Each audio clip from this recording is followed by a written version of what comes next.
Fala pessoal, está começando mais um episódio do Legítimo Ruminante.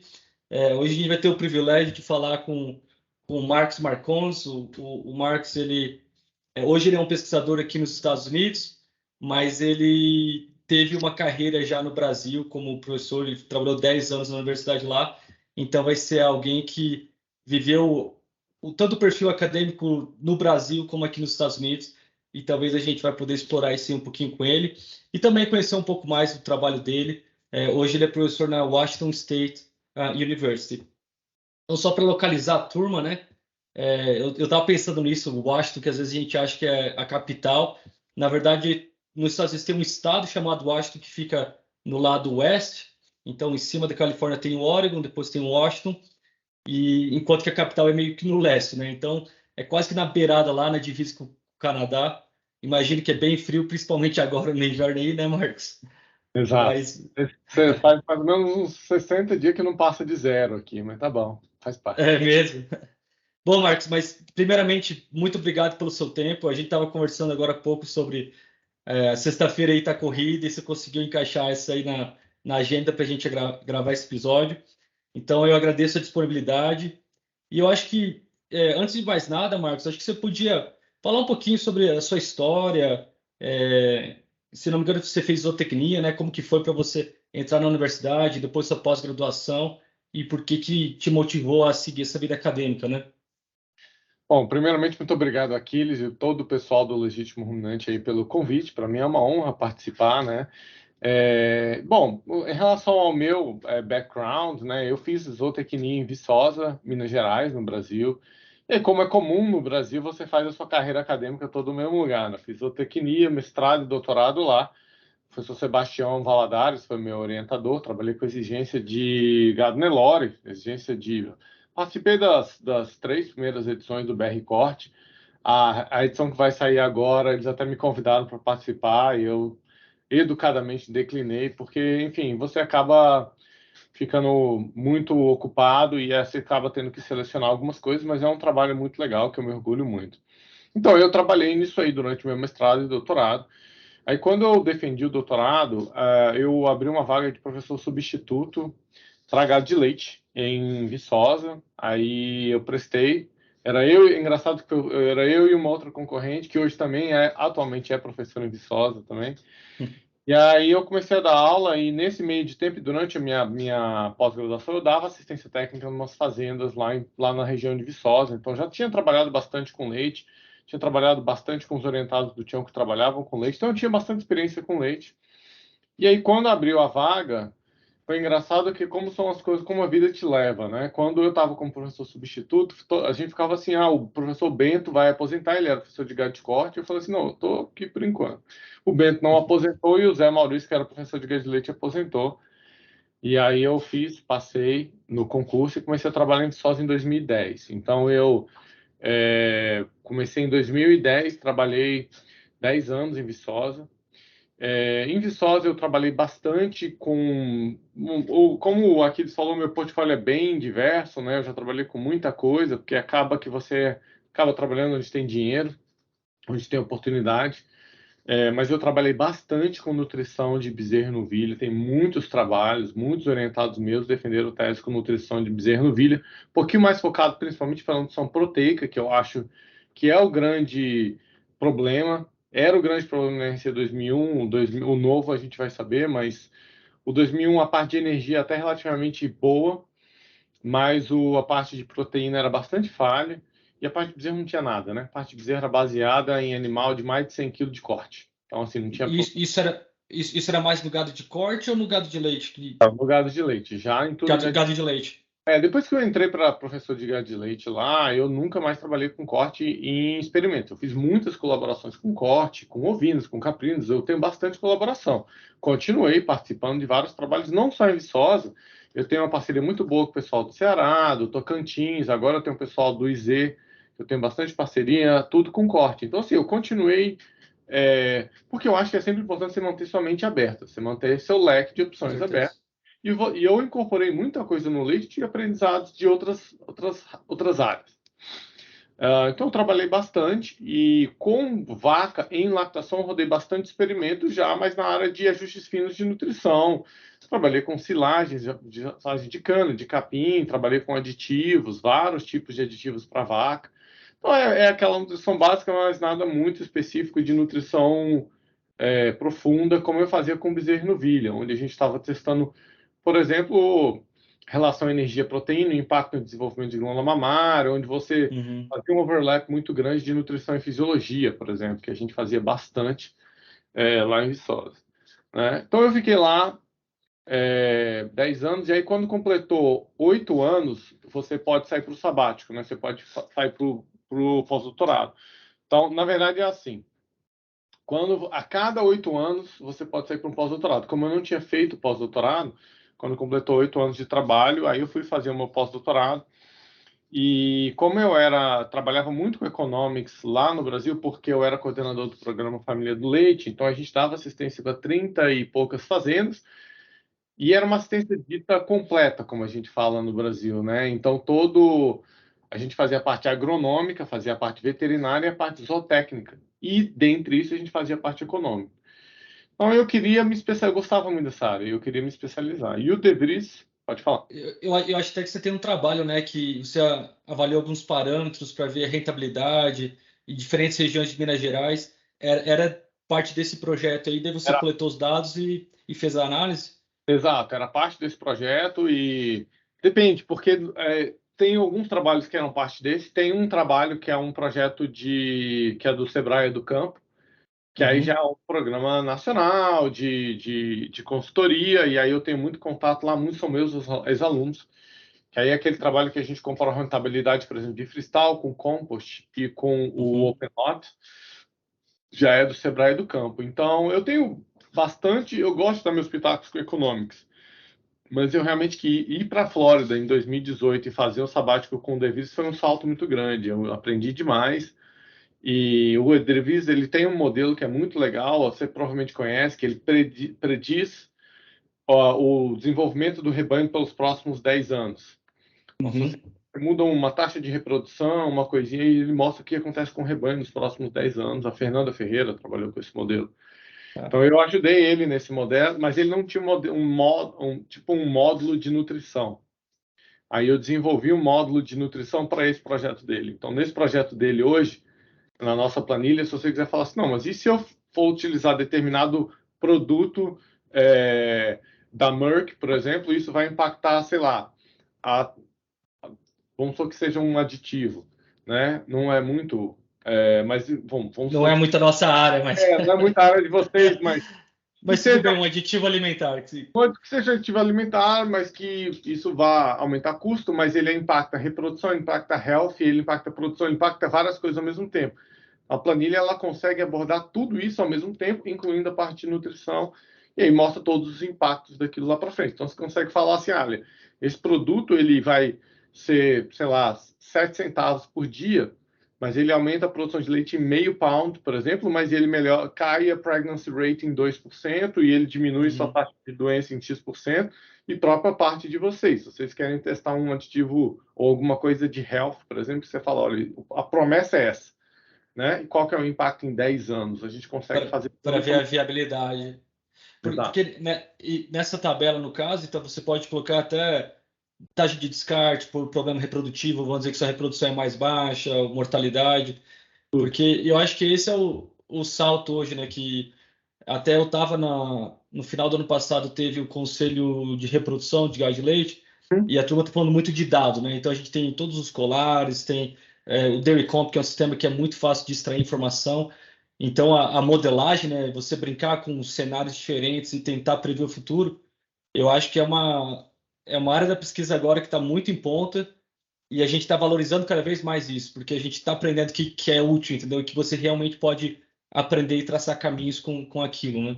Exato. Especialmente na nossa área, que eu não sei mais na sua área de reprodução ou de saúde animal, mas na minha área está tendo muito esse desespero muito grande por N, né? Os experimentos hoje, se ele não tiver um N de 150 por tratamento, É. eu acho que a gente está meio misleading, assim, nesse tipo de coisa, porque tem determinadas diferenças que você não vai pegar nunca. né? Você pega um aumento que às vezes vocês têm dados de fazenda, vocês já rodaram em dados de fazenda, vocês têm dados de 100 mil vacas, mas você não, experimento nenhum vai dar 2% de diferença na produção de leite, uma queda em 1% na pregnancy rate. Então, às vezes, você consegue combinar todos esses aspectos em um modelo só, e ele consegue predizer o que vai acontecer, porque às vezes no curto prazo ele nos paga, mas no longo prazo ele tem um efeito grande. E talvez porque ele adiciona, né, os pequenos ganhos que você tem em produção de leite, pequeno ganho em reprodução, pequeno ganho em diminuição de mortalidade, você soma tudo e você. Pô, muito legal isso. E eu lembro que na época que você estava lá, eu estava no doutorado, e eu tinha muito contato com a Fernanda. E eu lembro que a Fernanda fazia uns modelos de predição de Exato. colocar um barracão ou não relacionado ao estresse térmico. E tinha uma outra menina também que ela estava fazendo da questão de secagem, o período de secagem da vaca, Exato, a que até Karen. acho que você estava envolvido no trabalho, né? Exato, exato. Que é muito legal. Então, esses modelos são muito legais. Então, assim, voltando para o meu background, né, a gente sai um pouco. Aí eu fiz, terminei, e aí durante o meu pós-doutorado surgiu a oportunidade, eu apliquei para cá, passei, Uhum. mas infelizmente eu não consegui vir imediatamente por conta dos problemas. Primeiro que eu tinha coisas no Brasil que eu tinha que terminar, e aí depois veio o Covid, aí me Que atrasou atrapalhou tudo. vindo para cá em 2021. Mas enfim, esse é um pouco da minha carreira. Aqui na Washington State eu tenho trabalhado. Aqui eu tenho um Rusitech, que é um sistema in vitro semelhante ao Dual Flow. Na verdade, ele é um pouquinho diferente. O Rusitech ele é uma cultura contínua, é um continuous culture, mas ele mede gás também. Então, ele tem uma grande vantagem de Certo. medir gás. Então, a gente consegue ver as alterações no rumen, mas também ver produção e composição de gás, coisa que o Rusitech ou o Dual Flow não tem. E eu tenho continuado na área de desenvolvimento de glândula mamária. Então, um dos projetos que eu tenho aprovado é um projeto com. O que está acontecendo muito nos Estados Unidos, você deve estar vendo isso, é o que a gente chama de early breeding. Todas as fazendas estão inseminando as novilhas aí, deu 12 meses, já começa a inseminar. Hoje, a média de idade ao primeiro parto está sendo por volta de 22 meses nas fazendas. Uhum. A média significa que metade das novilhas estão parindo com 22,5 ou menos, né? Exato. E elas estão perdendo leite por conta disso. Só que o que você economiza em 3, 4 meses de custo na alimentação das suas novilhas, os produtores hoje estão achando que vale a pena. Então, o que a gente quer? A gente está desenvolvendo, na verdade, a gente está testando uma forma de acelerar o desenvolvimento da glândula mamária quando ela tem ali de 7 a 11 meses, no período alométrico. Hoje, utilizando o BST, que é como um proof of concept, a gente sabe que o BST tem um problema mercadológico, de Uhum. Uhum. perception, esse tipo de coisa, mas a nossa ideia é provar que é possível primeiro. É possível continuar com o early breeding, que a gente acha que é uma prática que não volta atrás, os produtores não vão voltar a esperar. É muito caro manter essas novilhas na fazenda. Ah, e E ainda mais desculpa, Marcos, eu te interrompi, porque isso aí envolve muito. Eu acho que o maior medo do produtor hoje é a variação no custo alimentar, né? Então, se você pegar o custo de uma propriedade leiteira, aqui nos Estados Unidos e no Brasil também é muito parecido, 50% do custo é alimentação. Se você pegar as novilhas, vai lá para 90% e é um animal que não está dando retorno nenhum, entendeu? Então, eu entendo essa pressão deles quererem tentar inseminar o quanto antes. E eu acho que antigamente isso veio. A gente atrasava muito, porque a reprodução era muito ruim, a gente não tinha os protocolos bem definidos. Então a gente foi ficando bom, e cada vez mais cedo, cada vez mais cedo. Só que talvez a gente chegou num ponto que está muito cedo.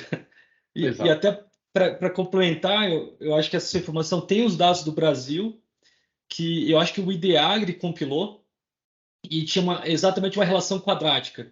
Então, aquelas novilhas que estavam tendo parto com 21, 22 meses estavam produzindo menos leite do que as que estavam com 22, 23, e daí depois, então subia um pouco o leite, e depois começava a cair com aquelas que estavam 24, 25, 27 meses. Então, é sempre bom que às vezes a turma acha, isso é lá a realidade dos Estados Unidos, mas na verdade, o mesmo esquema está acontecendo no Brasil, né? A gente conseguiu adiantar a reprodução das novilhas até um ponto que talvez a gente precisa dar uma segurada e ser um pouco mais estrategista de quando que eu devo realmente botar um sêmen naquela novilha, né? Eu acho que no Brasil é uma outra realidade, né? No Brasil, a gente usou essa mesma estratégia com o girolando, tentando antecipar a puberdade. A gente viu o efeito do BST durante esse período para antecipar a puberdade e para desenvolvimento de glândula mamária. Ela deu resposta no desenvolvimento da glândula mamária, não deu resposta em antecipar a puberdade. Ou seja, realmente o girolando é um animal tardio mesmo, e a gente vai ter que procurar outras estratégias hormonais para tentar antecipar a puberdade. Porque girolando não é igual ao holandês, não é só peso. Dá peso, às vezes da idade, o animal ainda não deu cio. Enfim, isso é uma coisa, é um proof of concept. O outro trabalho que a gente tem trabalhado aqui é com seaweeds, tem bastante gente trabalhando, então tem bastante recurso nisso. A gente conseguiu aprovar um projeto para redução de metano e ver os impactos aí na produção, na composição e qual vai ser o ganho na eficiência, né? Basicamente, a produção de metano por litro de leite ou por quilo. Então tem um projeto que a gente vai começar em abril com vaca. Um projeto grande aí, com vaca lactação inteira. E eu tenho um outro trabalho que a gente está fazendo aqui, seria o meu terceiro projeto aí, em 3 anos, é um trabalho que a gente está tentando desenvolver um modelo para, aí é mais teórico, para determinar a produção de proteína microbiana em bezerro. A gente sabe que tem uma contribuição, a gente não sabe o quanto que ela é, o quanto que ela é importante, como maximizar esse tipo de coisa. Então, é um projeto desenvolvido em 3 módulos. Você tem que desenvolver um projeto para determinar a taxa de passagem em bezerro, que a gente não sabe. Primeiro, um projeto para determinar quanto que escapa de leite da gordura hepática, para a gente saber o quanto de comida chega no rumen.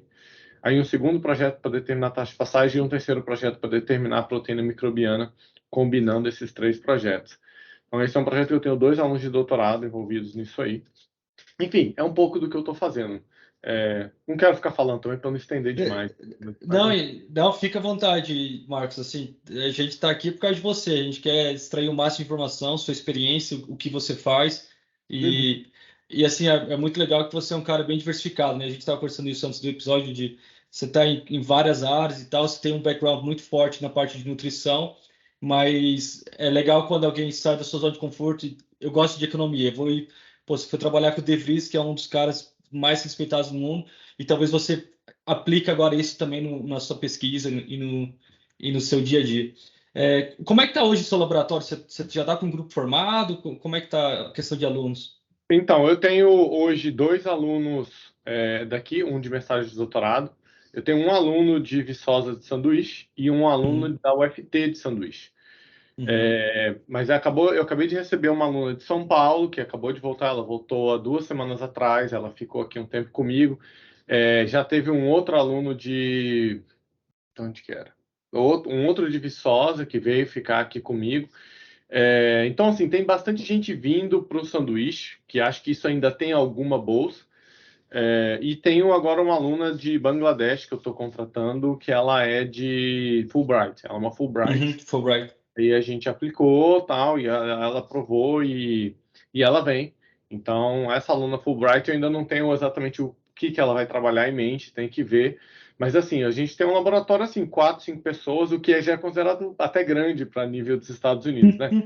Flórida é meio diferente, os laboratórios são enormes. Mas, em geral, 4 a 5 alunos é o máximo que você consegue lidar, né? Mais do que isso, você precisa de... aquela história, se o cara quiser ter uma vida fora da universidade, tem que ter um limite ali, porque demanda muito, né? Isso aí eu lembro que eu tinha 2 alunos e 3 estagiários, e assim, final de semana eu ligava porque dá problema, ainda mais se faz experimento com animal vivo, que daí a gente tinha animal canulado, aí caía a cânula, eu não sabia se a vaca estava bem ou não. Então eu entendo que. E esse era o que eu queria. Quando eu estava na academia, eu queria seguir essa carreira. Eu acho que 5 era o meu número assim, especial. Eu queria chegar lá e ficar lá para ter uma vida em casa também. Aquiles, eu com 10 anos eu já tive desde tipo 2, 3 até 10, eu acho, em Viçosa. Caramba, e realmente assim, o sweet spot é entre 4 e 6, assim, né? Às vezes, se você tiver 6, se for de doutorado, os doutorados são menos demanding, né? Eles precisam de menos, são mais independentes. Então, você consegue ter um pouco mais. Se você tiver muito mestrado, você tem que ter menos, porque o aluno de mestrado é aquele que realmente você tem que sentar, orientar. Você não pode tratar o aluno de mestrado igual você trata de doutorado, senão não dá certo, né? Então, depende. E talvez ter 2 ou 3 de doutorados, que são os mais velhos, que acabam passando informação para os 2, 3 ali de mestrado que estão entrando, que possivelmente serão os futuros alunos de doutorados, né? Mas muito legal. E assim, Marcos, uma coisa que eu queria perguntar para você, porque encaixa aí meio que na rotina que a gente tem lançado alguns episódios relacionados com a mastite, a gente falou com o Thiago Tomasi, e tem também um episódio que a gente falou sobre procedimento de secagem. E eu vi que você tem um trabalho onde você está tentando usar a modelagem para Hum, prever a ocorrência de mastite, né? Então, a gente sabe que até o cara fazer o diagnóstico da mastite demora, né? Ela tem que mostrar sinal clínico, tem que cair a produção de leite dela, e aí que ele vai lá e vê que tem algo errado. Então, você poderia talvez explorar um pouquinho? Eu sei que você acha que lançou um resumo em alguma conferência. Não sei se o Exato. trabalho já está concluído, ou se tem algumas hipóteses, o que você está trabalhando nesse sentido aí para a gente explorar um pouco essa área? Então, modelagem é uma área que eu sempre gostei, né? Eu sempre trabalhei desde o mestrado, mas mais no doutorado eu comecei a trabalhar. Enfim, já fiz muito curso aí. É uma coisa que eu adoro número, né? Então não foi à toa que, mesmo na minha parte de economics, foi uma coisa meio de modelagem econômica também, né? Uhum. Eu acho que o. Então, isso aí foi uma empresa que me procurou. E um ex-aluno também, né? Quando você vai ficando velho, você começa a ter ex-aluno em tudo quanto é lugar. Então, essa menina é uma empresa holandesa, e aí eles me procuraram para porque eles estavam é, com uma pergunta específica que faz tanto tempo que eu já nem lembro mais exatamente qual que era a pergunta específica. Mas aí, conversando com a empresa, eu falei, olha, a gente, quem sabe, tendo esses dados, como eles têm dados recordings diários de produção Uhum. de leite, falei, eu acho que a gente consegue ver o quanto cai, quanto que é essa queda, quanto tempo cai. Eu acho que a gente estava tentando calcular, tipo, a perda econômica por produtor, alguma coisa mais assim. E aí a gente começou a trabalhar nesse banco de dados. A gente está hoje com. A gente já trabalhou com umas 20 fazendas, isso dá tipo quase 1 bilhão de data lines, Ô, louco. porque são dados individuais de vários anos e de fazendas aí de 300, 400 vacas. Não dá muito dado mesmo. Então e aí a gente foi evoluindo a ideia de simplesmente calcular para tentar modelar essa queda e esse recovery. Porque isso é uma coisa que todo mundo sabe. A vaca, quando ela dá mastite hoje, aquela mastite começou algum tempo atrás. E se você tratou a mastite hoje, amanhã ela não voltou à produção de leite dela. Então isso é uma coisa que é sabida, tem muita citação, vários papers falam disso, mas ninguém exatamente modela, ninguém calcula isso. Então a gente começou a brincar com esses dados. A gente brincou com isso mais ou menos 1 ano e meio. E aí teve o simpósio foi o ModNut, né, que é o Modeling Nutrition and Utilization of Farm Animals. E aí a gente fez esse trabalhinho já com os dados quase que finalizados e a gente conseguiu fazer isso. Então a gente viu que, em média, a produção de leite cai de 2 a 3 dias antes daquela mastite e ela demora muito mais do que a gente imagina. Ela demora aí 17, 18, 20 dias para recuperar a produção de leite dela teórica. Claro que a gente sabe que depois que a vaca tem uma mastite, ela nunca efetivamente volta para o nível dela. É quase que como Uhum. ela tem uma escadinha, quando ela volta para aquele nível. Mas enfim, são as Um pouco limitações. mais abaixo. A gente está tentando, isso é igual a um limite, é tentar calcular uma coisa que não existe. Porque a vaca, depois que ela teve mastite, ela nunca vai ter. Mas o que a gente faz é tira os dias de mastite da vaca, traça a curva de lactação dela, e aí a gente pega a outra curva e vê a área sobreposta, né? Uhum, E uhum. aí tenta modelar aquilo ali. E aí a gente dividiu aquele triângulo, né, que é a queda e o recovery, em dois modelos, porque quando você faz um modelo só, os modelos não estavam bons. E aí a gente fez um modelo para queda e um modelo para o recovery com uma condicional. A estimativa do produção de leite no dia da mastite tem que bater nos dois, porque aí eles fazem sentido. Certo. Então a gente fez isso e ficou legal. A gente está com um artigo escrito, está na mão dos coautores agora. Uhum. E a gente deve mandar um JDS Communications, que é tipo um paperzinho menor. Mais É, resumido, mais direto ao ponto. exato. E a gente também está com agora uma parceria com essa empresa e agora a gente está partnering com a Virginia Tech para começar a colocar inteligência artificial em cima disso. Então a gente quer pegar o que a gente fez, mas adicionar dados de atividade, dados de iluminação, qualquer dado que você tenha, Uhum. condutividade, tal, para a gente criar um alarme. E aí, para a pessoa que tem o programa da Uniforme Agri lá, ela vai virar e vai dar um alarme, falar assim, olha, dá uma olhada nessa vaca. Possivelmente daqui a 2, 3 dias ela vai ter uma mastite, alguma coisa nesse sentido, entendeu? E essa queda, vocês chegaram a olhar diferentes tipos de patógeno ou vocês não tinham essa informação disponível? Era Não, mastite clínica e ponto? Ou porque dependendo do patógeno que está causando aquela mastite, a queda é um pouco mais drástica, né? tá. Sim, todas elas, eu imagino que a curva vai ser muito parecida, mas se pegar uma Escherichia coli da vida, a queda é absurda e depois ela recupera ali. Então, tinha isso no modelo ou essa é uma informação talvez um pouco limitada, né, Não, a gente, nos no dados? patógeno não, mas o que a gente fez foi, mais ou menos, a gente tentou trabalhar isso. Porque, na verdade, a mastite ela é classificada em 3 graus, né? Que seria leve, moderada e severa. A gente, a priori, tentou, porque muitas das fazendas classificam na hora de lançar mastite no grau. Então, a gente tentou trabalhar com esses 3 graus. Então, a gente estaria fazendo, incluir o efeito de mastitis level no modelo, em Uhum. todos os parâmetros, para ver se ele afetava a queda, para ver se afetava o recovery, esse tipo de coisa. Mas os dados estavam muito caóticos. E aí a gente achava, a gente tinha várias discussões, e a gente viu que era muito difícil, porque isso varia de fazenda para fazenda. Isso é um efeito de classificação de mastite gigantesco. Então, É. no final das contas, a gente separou em 2 levels, que seria mastite mild, que seria a mastite que é basicamente só grumo, só presença de grumo, e mastite severa, que é tudo, que é grumo mais qualquer coisa, e aí estaria envolvido mastite por E. coli, outras mastites, que seriam as mastites que causam inflamação, pus, sangue, qualquer Mais febre, sistêmica também. É. mais sistêmica, qualquer outras coisas. Então, a gente não chegou a nível de patógeno e a gente não chegou a 3 níveis de mastite, mas a gente conseguiu, né? E aí eu teria que olhar o resultado, mas se eu não me engano, elas começam. A queda é mais ou menos igual, é 2 a 3 dias antes, mas obviamente a mastite severa, o recovery é bem mais. Se eu não me engano, uma deu 15 dias, a mastite leve ela demora 15 dias para voltar à produção de leite original, e a severa demora acho que 20, 21 dias. Você perde, tem uma Uma semana. semana a mais. Uhum. Mas o recovery para a gente foi muito. Quase que, não diria espantoso, mas foi uma novidade, porque a gente achava que seria mais rápido. A gente achava que não demoraria 20, 30 dias para recuperar a mastite. Mas é bem, bem sólido os resultados. Uhum. A gente tem mais de quase 5.000 dados de vaca, de lactação fechada de vaca que teve mastite. E realmente os dados são bem sólidos, assim. Então, assim, pelo menos é uma indicação. E isso, por esse recovery ser tão longo, está mostrando também que as estimativas de perda de leite por mastite que tem na literatura, praticamente todas subestimam. Normalmente elas produzem.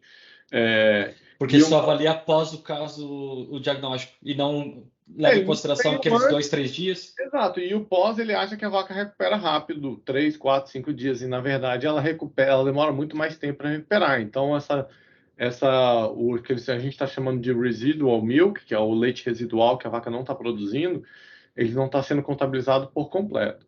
E uma outra coisa que a gente conseguiu embutir nesse modelo também, que é uma coisa interessante, é o quanto que a vaca vai cair de leite depende da produção de leite dela. Se a vaca produz mais, ou se ela está mais no início da lactação, ela teoricamente deveria cair mais o leite. É uma vaca mais sensível, mais predisposta.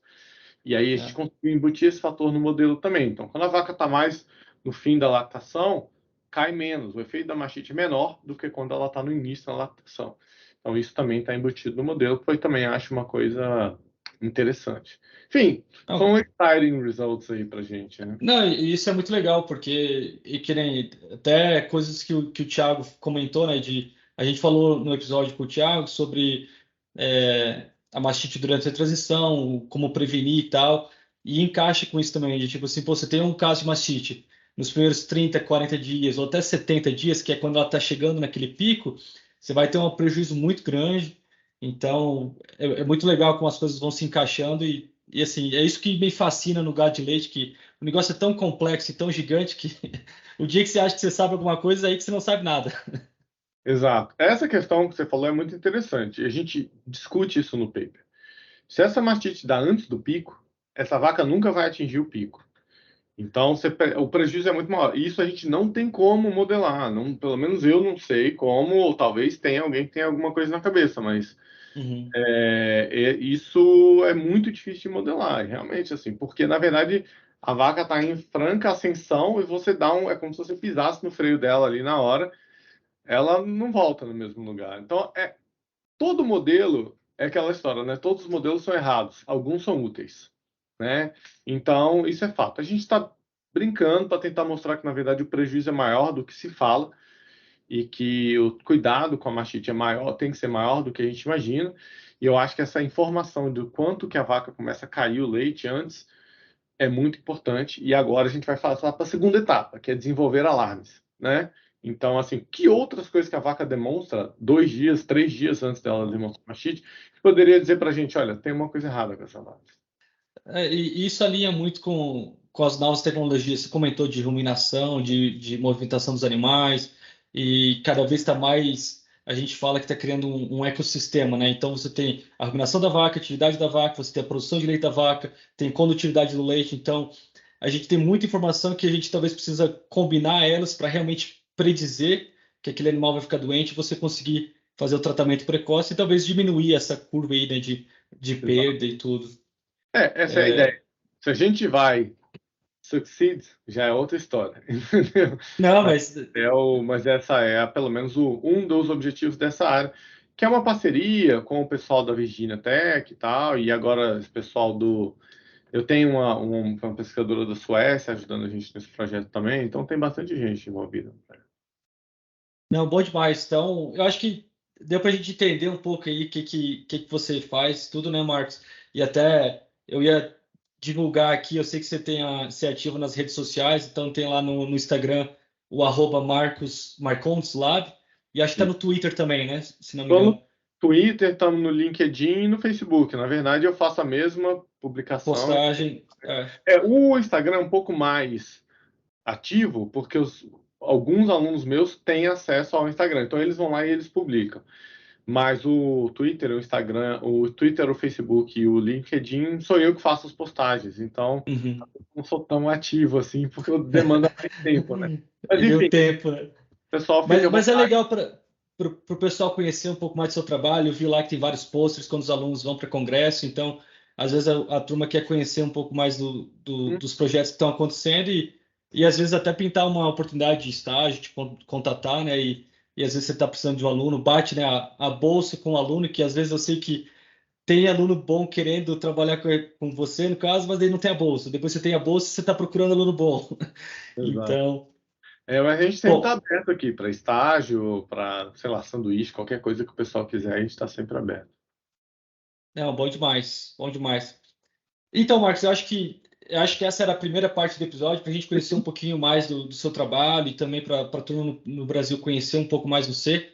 E nessa segunda parte do episódio, acho que a gente podia abordar talvez um pouco das diferenças entre uma pessoa que trabalhou na academia no Brasil, né, a realidade da pesquisa do Brasil, relacionado com uma pessoa que está vivendo a academia agora nos Estados Unidos. Eu sei que tem um evento ali no meio que talvez atrapalhou um pouco as coisas, que foi o coronavírus, né? Então você talvez não começou aqui no embalo que você gostaria, mas eu acho que hoje as coisas já estão um pouco mais é, estabilizadas, né? Mas o que você acha que, assim, o que levou você a pensar nessa primeira mudança, né? Porque você estava na Universidade Federal de Viçosa, é uma universidade consagrada, você Uhum. tinha um programa de pesquisa bem ativo, entendeu? Você comenta ali que você tinha várias colaborações, e aí você veio para o sabático, você talvez abriu a cabeça, teve um contato com o De Vries, e então, por que você resolveu abrir mão daquilo, que eu sei que depois que você abre mão, você era concursado, você literalmente abre mão daquela posição, Uhum. para arriscar uma carreira diferente aqui nos Estados Unidos? O que levou você para passar por esse tipo de pensamento e mudança? Eu acho que a primeira coisa foi. E acho que é importante as pessoas ouvirem, principalmente quem está no Brasil, entender que era possível, né? Eu acho que muita gente. Eu acho que esses programas de internacionalização que o Brasil teve nos últimos 20 anos aí foram muito importantes para isso, para as pessoas virem para cá, fazer sanduíche para entender que era possível vir para o Brasil. Você provavelmente foi uma das pessoas que se beneficiou desse tipo de intercâmbio. Porque eu falo, Aquiles, eu fiz graduação de 2001 a 2005. Quando eu fiz graduação, vir para os Estados Unidos fazer um estágio não existia, ninguém sabia que era possível, né? Quanto mais fazer um mestrado, um doutorado. Então, eu acho que uma coisa que eu vi quando eu vim aqui, conversei com o De Vries, e eu, lá na Flórida, os professores faziam uma reunião toda sexta-feira, né? acho que era Uhum. sexta-feira, se eu não me engano, de manhã. E aí eu sempre ia para o café com os professores. E a gente começou, Isso. a gente discutia lá, e era os professores lá da UF.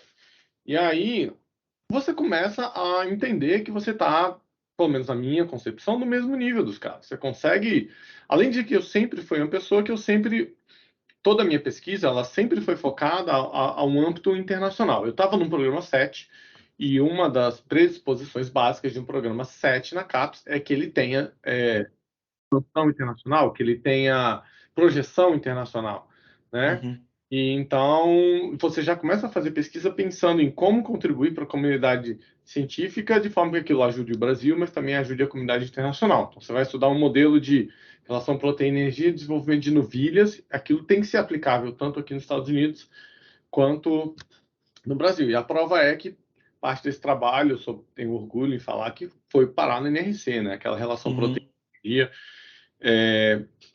basicamente vieram dos trabalhos que a gente desenvolveu em Viçosa. E aí a gente. Então você começa a perceber que você está em convergência com o que está acontecendo aqui, né? E então, mas eu não queria fazer uma coisa tipo assim, vou aplicar qualquer coisa. Eu esperei surgir uma vaga que eu acho que batia bem com o meu perfil. Então, era uma vaga de Dairy Cattle Nutrition, então uma vaga de nutrição. É uma vaga que é Teaching and Research, então em Viçosa eu fazia muita extensão, aqui eu não faria extensão, mas o teaching que eu dou aula é de Feeds and Feeding, que é uma nutrição animal geral, e Dairy Uhum. Cattle Management, que é manejo de gado de leite. Então, é quase o que eu fazia em Viçosa. Viçosa eu dava aula de gado de leite e eu dava aula de manejo e administração em gado de leite, que é como se fosse uma aula mais praticona. Então, duas disciplinas igual aqui.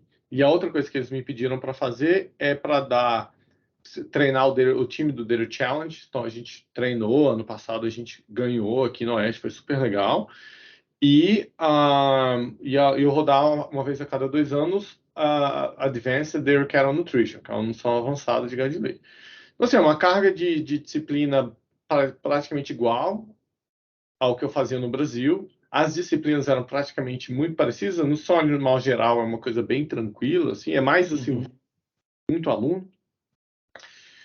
E eu poderia desenvolver as minhas pesquisas aqui. Quando eu vim fazer a apresentação, eu mostrei para eles que eu gostava de fazer, que era a minha pesquisa. Eles ficaram interessados, então eu falei, bem, os caras vão aceitar eu continuar desenvolvendo minha linha de pesquisa. E desde então, é, era exatamente o que eu imaginava. A carga de teaching muito bem. É pesado, mas assim, ok. E eles não vão. E na minha pesquisa eu estou aos poucos conseguindo desenvolver a pesquisa que eu gosto, que eu tenho interesse, e montando meu laboratório. Concordo, o primeiro ano foi desastroso, assim, não tem dinheiro, não tem aluno, foi muito difícil. Eu abri um recrutamento de aluno, fiquei um tempão entrevistando um monte de gente, não selecionei ninguém. Aí eu descobri uma aluna que estava formando no Brasil. Eu falei, não, vou esperar você chegar, vou esperar você formar. Então eu não contratei aluno no início, porque realmente, assim, o Covid ele atrapalhou tudo, porque não só, e você acho que pode falar isso, não só na academia, mas na indústria também. O dinheiro para pesquisa dentro da indústria também foi muito cortado. Então talvez não tenha sido o melhor momento para mudar para os Estados Unidos, não, para quem quer fazer pesquisa, né? Mas isso aí faz parte da vida, são desafios que a gente tem que passar por eles. E no seu caso, que você já tinha um programa de pesquisa estabelecido, você já tinha um grupo de alunos, você já tinha parceiros, fazendas que você poderia fazer experimentos e tudo mais. Então você zerou o jogo, né? E começou do zero no meio da pandemia que eu lembro que teve uma época que durante a pandemia eu ainda estava na academia, né? Então eu estava na Texas Tech, daí eu estava tentando recrutar aluno, e aí eu fui para Kansas State. E eu lembro que eu falava com o Vinícius Machado, pô, eu tô procurando dele, ô, eu também. Aí eu falava com o Luciano Cacheta, ô, tô procurando, eu também, se eu soubesse, você me indica. Aí assim, todo mundo tava querendo aluno, sabe? E os professores brasileiros aqui, eles valorizam muito os alunos brasileiros, porque a turma vem e quer aproveitar a oportunidade e tem garra, né? Eles realmente vêm e tocam o terror, assim. Eu É, acho, Aquiles, que tem 2 pontos aí. Eu acho assim, primeiro, eu não vim do zero. Por quê? Porque eu fiz uma negociação que para mim acho que foi benéfica. porque eu não saí do programa de pós-graduação em Viçosa. Eu acho que com o tempo a gente não sabe o que vai acontecer, mas eu continuei com os meus alunos de Viçosa. Eu ainda tenho 3 alunos em Viçosa. E Você quando continuou então com a. então, eu continuei lá, igual o Santos acho que lá em São Paulo. Eu continuei. Então, o que que eu fiz? Eu trouxe na época 2 alunos de sanduíche para cá, para me ajudar a estabelecer o programa, esse tipo de coisa. Então, isso me ajudou durante esse É, período que eu não tinha ninguém, tá? Então, uhum, essa foi a primeira diferença que acho que contou ao meu favor, que fez com que a minha experiência não fosse tão difícil ou tão traumática, em virtude da situação financeira, né? Os Estados Unidos, além de Covid, estavam num problema político muito grande, né? Aquele negócio. Enfim, toda essa história que não vale a pena. A segunda coisa, eu acho é, que é o que você falou. Eu acho que, primeiro, a gente valoriza muito e tem que valorizar mesmo os alunos brasileiros. Eu acho que, primeiro, a graduação no Brasil é muito melhor do que aqui. Eu falei isso no podcast do Nilman. Não tem como comparar, é muito melhor, né? Claro que eu sou meio biased, porque a graduação no Brasil que eu conheço é a de Viçosa, que é muito forte, mas eu conheço outras universidades, eu conheço várias de São Paulo, eu conheço Lavras, eu conheço Tocantins, e dá para ver que o aluno médio no Brasil é muito melhor, zootecnia e veterinária é muito melhor do que o aluno médio aqui. Então, só para trazer alguém de mestrado, a não ser que seja alguém que está trabalhando com você há muito tempo, que você confie, a chance de um aluno brasileiro, se ele tiver o inglês, é muito grande. São bons, os brasileiros são bons, os alunos brasileiros são pau para toda obra, os caras estão ali, estão agarrados, estão junto, né, com você. uhum. Então, realmente, isso é uma coisa que a gente tem que valorizar, cara. É muito bom. Infelizmente, a gente não tem tanta gente que fala inglês no Brasil, porque senão a gente teria muito mais gente aqui. Teria muito mais gente. E eu acho que assim, eu concordo 1000% com tudo que você falou, que os brasileiros vêm para cá, eles se destacam, eles são mais inteligentes, estão mais preparados, né? Não é que são mais inteligentes, estão mais São preparados mais pela inteligentes, exposição são mais deles, preparados. eles estão preparados, eles têm força de vontade de, tipo, pô, tem que ir lá alimentar a vaca 5 horas da manhã. Os caras vão. Cara Os bom. caras, sabe, tem que fazer, eles vão lá e fazem.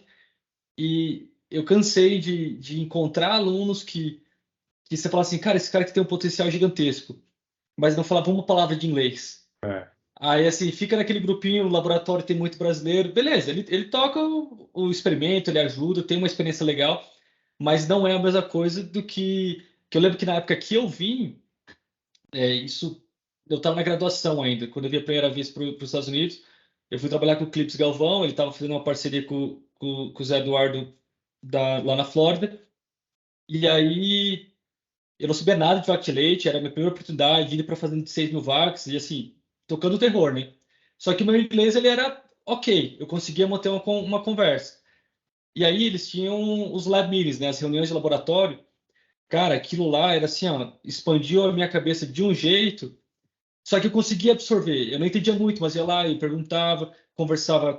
Na época, a Natália Martins estava lá, que ela é colombiana, então só em espanhol, em inglês. E eu aproveitei muito mais que outros colegas na época, que eles tinham mais embasamento, eles sabiam mais de vaca, só que eles ficavam travados na linguagem, entendeu? Que eu não conseguia conversar e extrair mais, principalmente no Labine, na reunião de laboratório, que era onde, assim, o aprendizado era exponencial. exato. Então, Não, e é isso. E acho que não é só isso, não, Aquiles. Talvez você tinha, entre aspas, a cara de pau de se aventurar, né? Isso é um problema do brasileiro. O brasileiro é naturalmente mais tímido, se expõe menos. Então ele não dá a cara a tapa. Tem muita gente que tem inglês bom, mas tem medo de falar, né? é, é, Enfim, isso é um assunto para outro podcast, né? exato. Que os brasileiros poderiam ter aqui. E, mais uma vez, só para finalizar um pouco essa ideia, é porque assim, muita gente acha assim, mas você saiu do Brasil, abandonou o Brasil, não está contribuindo para o Brasil. Acho que é o contrário, né? Quanto mais brasileiro tem aqui, mais a gente contribui para o Brasil. Porque vem gente, eu já recebi 4 ou 5 alunos que vieram, treinaram comigo, já voltaram para o Brasil, vão ter treinamentos diferentes, vão ter exposições. Não é porque eu sou melhor que ninguém que está em Viçosa, em São Paulo, no Ceará, em qualquer lugar, mas a gente vai expor eles a experiências diferentes. A pessoa amadurece como pessoa, volta com outra cabeça para o Brasil, e aí volta e vai talvez contribuir diferentemente para o laboratório que ela está no Brasil. Então, acho que a ideia Total. é assim, a gente está dando oportunidade e eu quero continuar a dar oportunidade. Né? E assim, além do mais, hoje está muito interconectado o mundo, né? Então, WhatsApp, Instagram, qualquer plataforma que for, é muito fácil você interagir e tirar dúvidas. Então, eu vou dar um exemplo, né? Quando eu estava no mestrado, o Ricardo Chebel, ele tinha uma parceria com a MSD. A MSD trazia um time lá de consultor de pecuária e tal, e trazia alguns produtores também. E eles passavam ali alguns dias na Flórida, tinha treinamento com o Zé Eduardo, com o Clips, com quem for. E naquela época eu conhecia as pessoas e a gente trocou o telefone. Cara, até hoje, volta e meia o cara manda uma mensagem e fala assim, Aquiles, eu tô querendo usar BST assim, assim, assado, você sabe uma pesquisa? Eu falei assim, cara, eu sei exatamente a pessoa que vai ter o artigo. Aí eu peguei e liguei para a pessoa me mandou o artigo, eu encaminhei para ele. Então, acaba gerando esse fluxo de informação para o Brasil. Então, que querendo ou não, tem muito dado aqui disponível, tem muita informação, e às vezes a gente fica travado, fica com medo de trazer essa informação. E eu acho que os brasileiros estando aqui facilita esse fluxo de informação para o Brasil. Então, eu concordo com você. Mesmo você sendo professor aqui nos Estados Unidos, você está talvez contribuindo mais para o Brasil de que talvez se você tivesse numa universidade lá ou em outra posição lá. Exato, exato. Estou 100% de acordo. Bom, beleza, Marcos. Então, tentando voltar assim, eu acho que já deu para entender um pouco de algumas diferenças. Você comentou sobre os alunos, isso era uma coisa que eu gostaria de perguntar para você, é, como que eles estão preparados, né? Então, você comentou que o brasileiro é bem preparado e até um estímulo para a turma querer trabalhar o inglês e vir atrás de oportunidade de fazer um mestrado no exterior, mesmo que queira voltar para o Brasil depois. Mas a questão de financiamento de pesquisa, assim, né? O que você acha que é bem diferente entre a realidade brasileira e dos Estados Unidos? Você sente que lá você não tinha dinheiro suficiente ou você acha que você tinha projetos financiados? Como que você enxerga esses dois lados na questão financeira? Então, essa é uma excelente pergunta, né? Acho que tem duas questões aqui que a gente tem que falar. Primeiro é o seguinte, a forma como de escrever projeto, isso eu ainda estou apanhando, eu ainda estou aprendendo.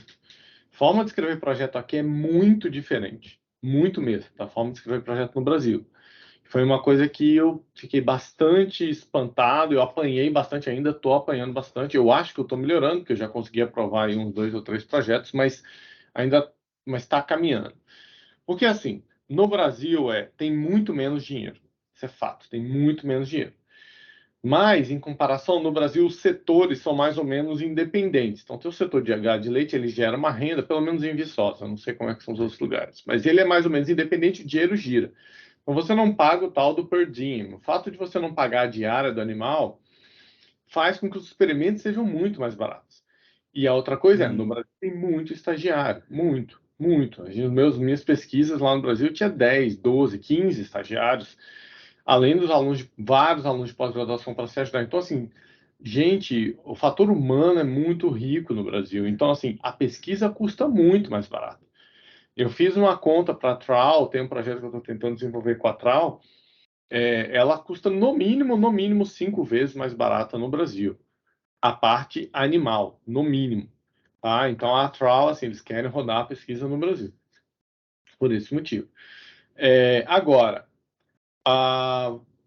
aqui, e o jeito de escrever também. Quando você escreve um projeto, você manda para submissão, no Brasil, a justificativa sua pode ser mais simplista, ela pode ser mais verdadeira até, tá? Eu vou falar algumas coisas que podem deixar alguém puto aí, mas paciência, é meu jeito. Você pode ser verdadeiro, você justifica. Isso aqui é importante por causa disso, a gente está estudando por causa disso. E aí, os revisores são bem mais pique na metodologia. Eles prestam muita atenção em o que você está fazendo, se o que você está fazendo tem sentido e se você consegue, a partir do projeto que você está desenvolvendo, explicar e provar a sua hipótese a partir da sua metodologia. Aqui nos Estados Unidos é o extremo oposto. E eu vi isso tanto na indústria quanto na academia. A justificativa ela é 99% da sua aprovação. E aí eu vejo isso como um lado bom e como um lado ruim. A gente tem que botar muito mais efforts tentando justificar o seu trabalho. Você tem que muito mais provar muito mais que o seu trabalho tem mérito. No entanto, o que eu vejo é o pessoal botando uma numeraiada desgraçada. Desculpa a palavra, mas enfim, uma Não, tudo bem. numeraiada assim, nego sai tacando um número, então o número faz 1 milhão de assumptions em cima de assumptions em cima de assumptions e fala assim, no final, se você aprovar o meu projeto aqui de $50 mil, isso vai gerar $1 bilhão de renda para a indústria dos Estados Unidos. E é assim que eles fazem. E eu não sei fazer isso. E eu acho, É, eu fico, desculpa, mas eu fico muito indignado, eu fico puto, porque é muito irreal o que os caras fazem. Os caras pegam uma coisinha assim, uma suposição, uma hipótese, e aí os caras fazem um monte de contas, assumindo um monte de números médios de um monte de coisa, e no final eles estão falando, se a gente aumentar 5% nisso aqui, você vai causar uma melhoria para a indústria de $5 bilhões. Então, assim, eu não poderia dizer exatamente mentir, mas é um pouco disso, porque é tanto assim. embelezar. Você tem que embelezar muito bem a sua É, justificativa e introdução. exato. E o segundo ponto que eu queria falar é, eles praticamente não olham a sua metodologia. Então, às vezes, igual eu fui, e quando você escreve paper, você é muito treinado a escrever a metodologia muito bem feita, muito bem descrita, muito bem detalhada, e eles nem olham para a sua metodologia, eles nem olham. Então, eu já vi vários professores aqui aprovarem projetos grandes com as metodologias completamente absurdo, do tipo assim, não, ele não sabe como que ele vai provar a hipótese dele a partir do experimento que ele vai rodar, mas ele está lá com o dinheiro dele, né? Então, isso é uma falha do sistema americano. Não sei para onde que vai isso, mas é uma diferença muito grande. Aqui você tem que perder muito mais tempo fazendo uma revisão de literatura, achando esses números mágicos e multiplicando eles de uma forma que você vai causar um impacto, e o impacto tem que ser sempre financeiro. Sempre tem que ser É, financeiro. Tem que é. dar um número para o final. Falar assim, olha, se a Merck financiar o meu trabalho, a Merck vai fazer X milhões de dólares a mais por ano. Se não tiver isso, a Merck não financia o meu projeto. Desculpa, por exemplo, eu só estou falando isso porque você Não, trabalha. não, tudo. E Mas eu, e eu, qualquer. e eu entendo isso, eu concordo. E isso, talvez, eu não sei se você está focando mais na questão de conseguir dinheiro com a indústria, mas eu acho que até no USDA, né, que seria o Departamento da Agricultura, assim, eu vi o histórico, porque eu estava nessa, eu estava escrevendo uma proposta de pesquisa, e a gente Uhum. estava com um negócio muito revolucionário que nunca ninguém tinha feito para realmente determinar lá metabolismo de cálcio em ruminantes, usando informação de humano, marcador com isótopo, um negócio bem louco, assim. E, cara, e assim, a gente sabia a importância daquilo porque, enfim, ia tentar responder a fisiologia, entender a fisiologia. Só que foi isso, o nosso embelezamento na parte inicial de tipo a justificativa, então a gente não ficou explicando quantos milhões, a gente foi tipo, pô, na ciência, por que que isso é importante? E não foi muito bem agradado da turma. E por outro lado, eu vi outros trabalhos que foram aprovados no mesmo ano e no ano anterior, com umas pesquisas mais assim, tipo, pô, beleza, mais uma vez fazer algo nesse sentido que não vai responder a pergunta e vai gerar mais um número mágico lá que a gente nem sabe o que fazer com aquele número mágico. Então, tem É um alguns. pouco a nossa revolta em relação a essa questão de sustainability, né? Sustentabilidade. Que a gente entende que é importante. Eu entendo que é importante. Mas 9 em cada 10 dessas pesquisas são para gerar números mágicos que não se conectam e o cara vai lá faz uma. Porque é óbvio que tem muito dinheiro para isso e é óbvio que tem, né, uma oportunidade de mercado muito grande, esse tipo de coisa. Mas às vezes o cara. Exato. É aquela história: o cara fala que vai pegar dinheiro, vai lá medir metano em 10 fazendas, mas e aí? E daí? Você mediu metano em 10 fazendas. E daí? O que você faz com esse número? Como que isso é representado? Você não tem nenhum delineamento experimental proposto, você não tem nada. O cara fala que vai nas fazendas, vai fazer tantas medidas e que no final você vai chegar num valor, mas você não tem metodologia científica para provar isso. E aprova-se. É, Enfim, eu ainda sou novo nisso, tá, Aquiles? Eu ainda acho que eu vou achar o middle ground ainda.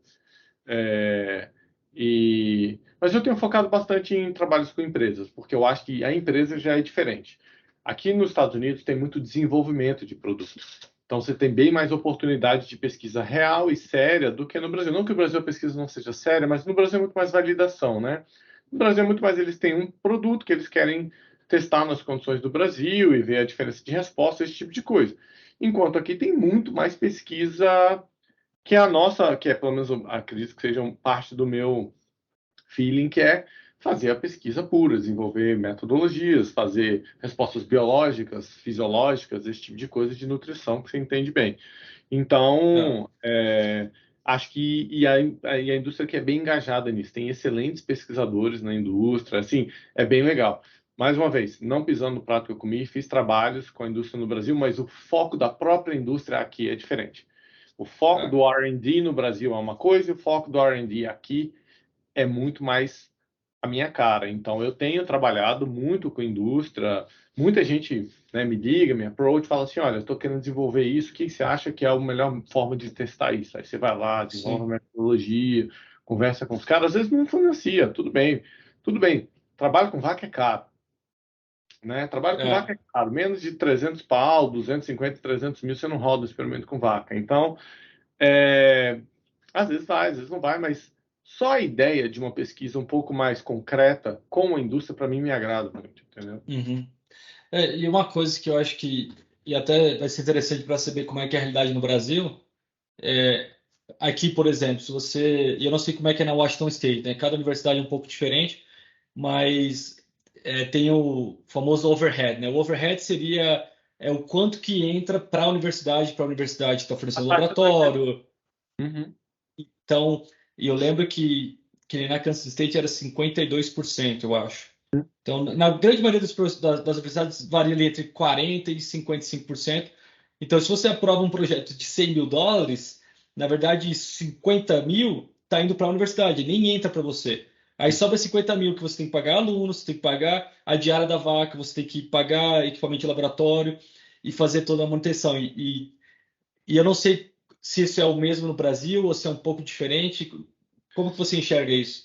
No Brasil, em Viçosa é 20% a taxa da universidade, então é bem mais aceitável.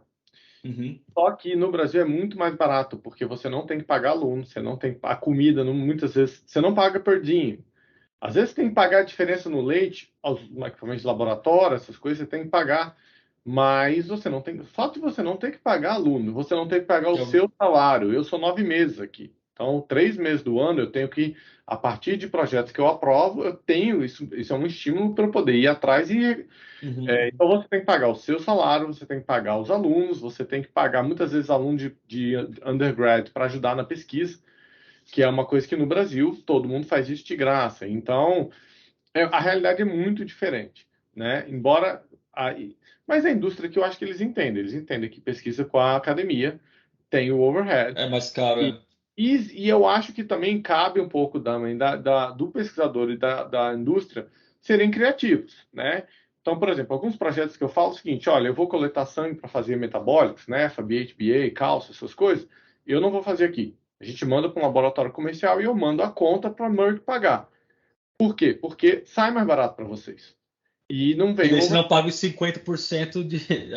É. Eu rodar no meu laboratório é mais barato, mas eu rodar considerando o overhead sai mais caro do que no laboratório comercial. Então, as empresas têm que ser criativas, né? As empresas e os pesquisadores de trabalhar junto num acordo de forma que parte daquilo, né?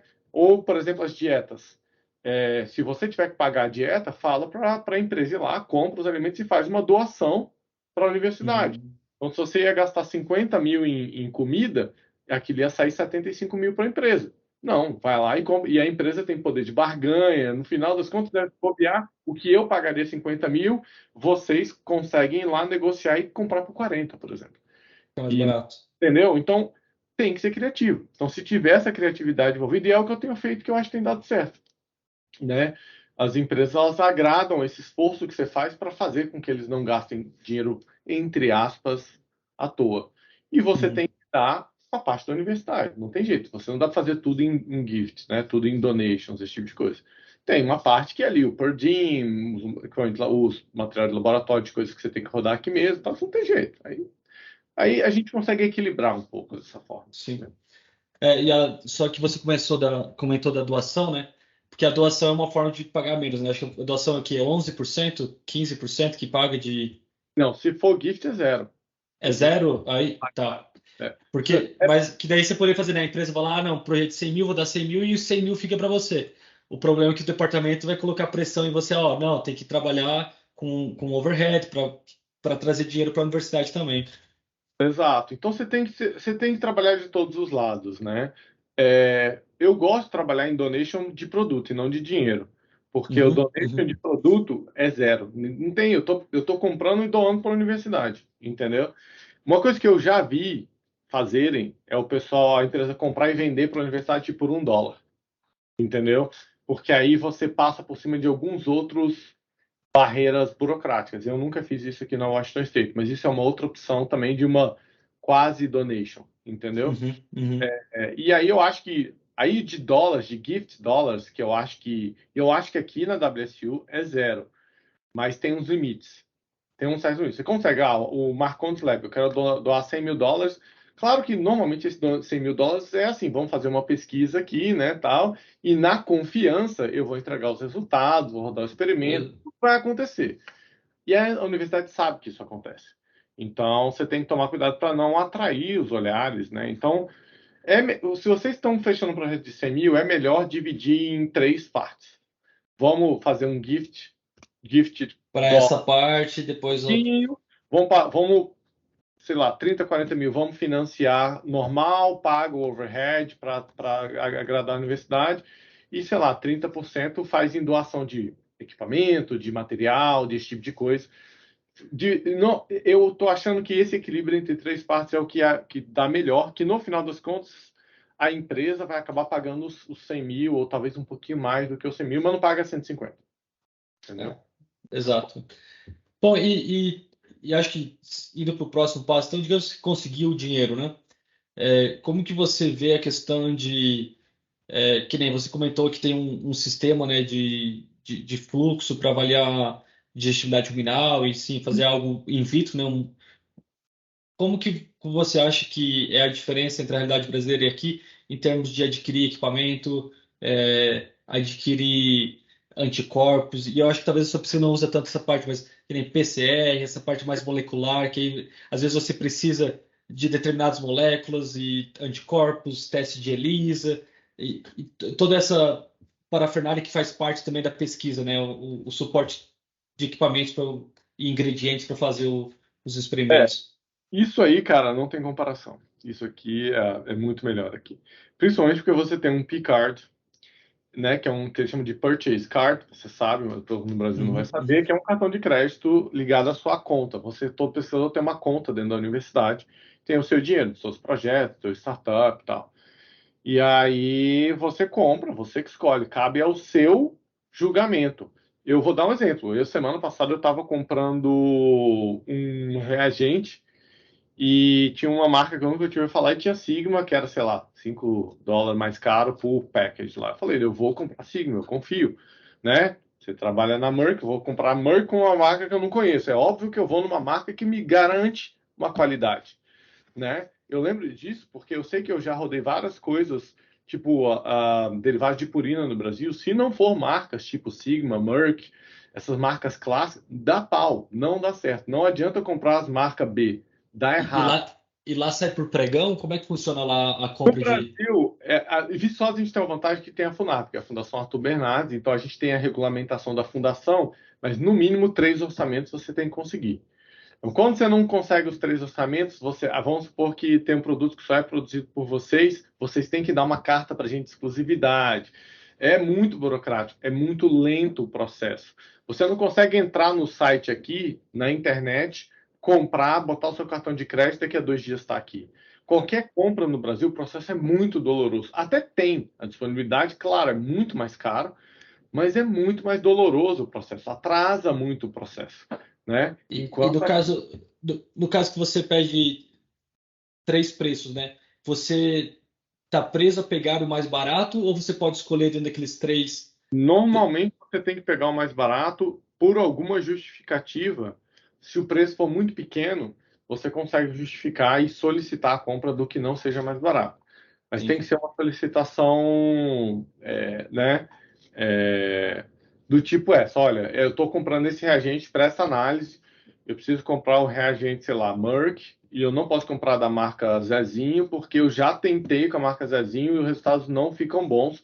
Isso eles não entregam o que eles merecem. Eu preciso comprar de uma empresa, enfim, X. Aí eles aceitam. Você tem que justificar, Entendi. entendeu? E eu até perguntei isso para você porque eu conversei com um professor que ele era professor em São Paulo. Então, em São Paulo, né, o PIB é o maior PIB do Brasil, então eles têm. E como é que é o nome da fundação? Agora escapou o nome. Mas é uma fundação lá, né? Como é que é? Tem Tem um uma programa. universidade também, porque agora todas as universidades estão seguindo esse esquema de Viçosa, né? Que Mas, é. mas aí, mas aí o que ele tinha comentado era que é o seguinte, que, cara, eu tinha dinheiro, entendeu? Eu estava em São Paulo, eu tinha dinheiro para o laboratório, só que aí eu queria comprar um anticorpo Y. Aí ele tinha que comprar o anticorpo V dos Estados Unidos, aí demorava 3, 4 semanas para chegar o anticorpo Y. Isso Aí ele acontece. testava o anticorpo Y e não funcionava no Western blot que ele estava fazendo lá para medir proteína XY. Aí ele ia lá e comprava o anticorpo Z. Aí demorava mais 3, 4 semanas. Então, aqui, se você pegar o seu cartão de crédito e comprar, daqui 2 dias está no seu laboratório. Lá no Brasil é 3, 4 semanas, porque é uma compra internacional, você tem que fazer levantamento de preço, e aí você compra. E às vezes, é, teste de laboratório, principalmente esse teste molecular, às vezes você tem que testar vários reagentes diferentes até você encaixar um protocolo que vai bem, principalmente o Western blot, PCR. Então, às vezes, você precisa ficar comprando várias vezes até você validar aquele protocolo que você tem. Então aqui é muito mais rápido, mais fácil, mais simples.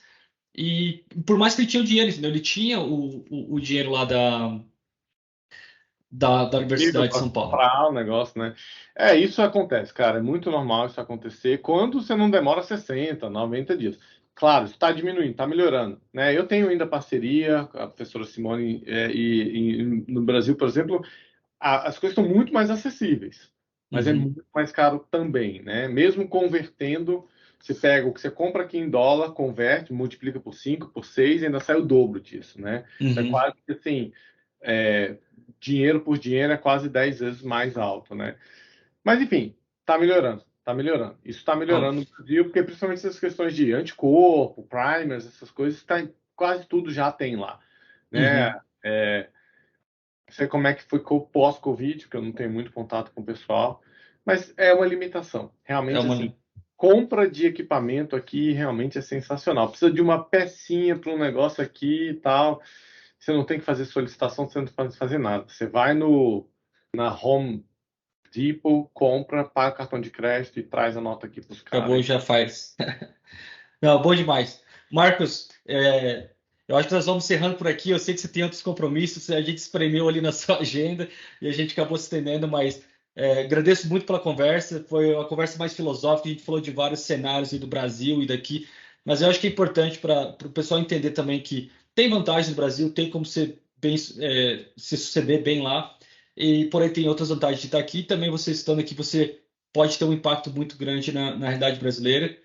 E eu acho que uma conclusão também desse episódio é talvez um estímulo para o pessoal da graduação. Pô, trabalha o seu inglês, pensa grande, pensa, pô, eu quero fazer um estágio fora. Por mais que venha aqui, fica 6 meses, vai para Washington State, trabalha lá com o professor Marcos Marcondes, aprende uma realidade e volta para o Brasil com essa bagagem que eu tenho certeza que abre bem a cabeça, né? A pessoa fica mais aberta para outras, para amadurecer e crescer profissionalmente e tudo mais, né?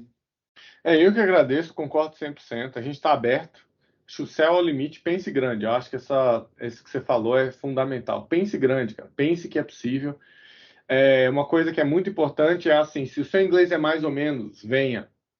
Cara, a Flórida tinha, aqui tem um monte de lugar que o pessoal dá aula de graça de inglês para estrangeiro, de graça.